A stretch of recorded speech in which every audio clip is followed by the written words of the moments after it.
Eh bien, tout d'abord, merci de nous donner la parole. Ce trophée, c'est une marque qui nous est très agréable pour les associés d'abord, et puis aussi pour les jeunes collaborateurs. Je suis très attaché à tout ce qui peut, d'une manière ou d'une autre, leur permettre de se reconnaître, de s'identifier dans un travail, dans une vocation qu'ils souhaitent faire leur. Et donc ce trophée, c'est un élément de reconnaissance, mais c'est surtout un élément de cohésion pour nos équipes.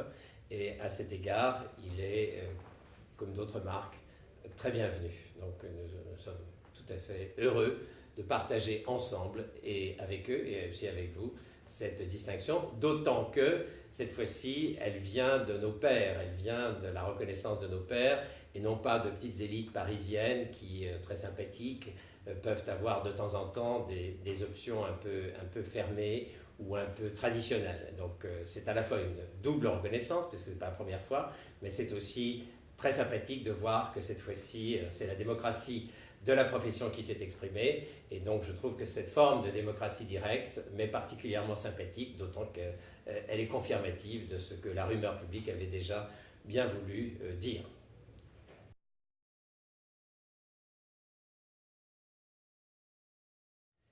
Alors, les projets, ils sont nombreux. Une maison qui est sans projet est une maison qui est morte. Donc, il y a des projets partout, des projets d'abord pour de beaux dossiers, bien entendu, des projets d'activité à l'international, des projets également au niveau éditorial. Vous savez que nous écrivons beaucoup.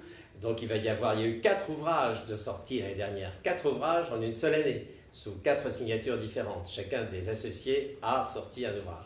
Donc cette année, c'est moi qui m'y colle, et ce sera la 2e édition des Cités-Sols polluées, avant la grande aventure de la 3e édition du Grand Traité des droits des installations classées, qui, comme chacun sait, est le classique de cette maison. Et puis, nous souhaitons, je viens de vous dire, nous souhaitons nous orienter davantage vers l'international, accueillir davantage de clients étrangers. Nous avons, vous le savez, des liens très privilégiés avec la Chine, grâce à Environnement France-Chine, que préside Manuel Penaforte.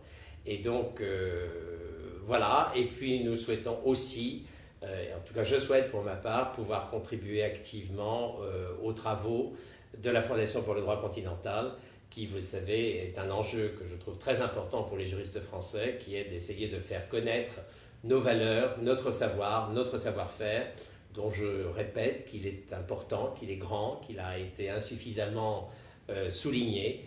Et mon grand projet pour les années qui restent devant moi, si la santé est là, c'est vraiment d'aider le droit français à être mieux connu, mieux apprécié pour sa qualité et son excellence.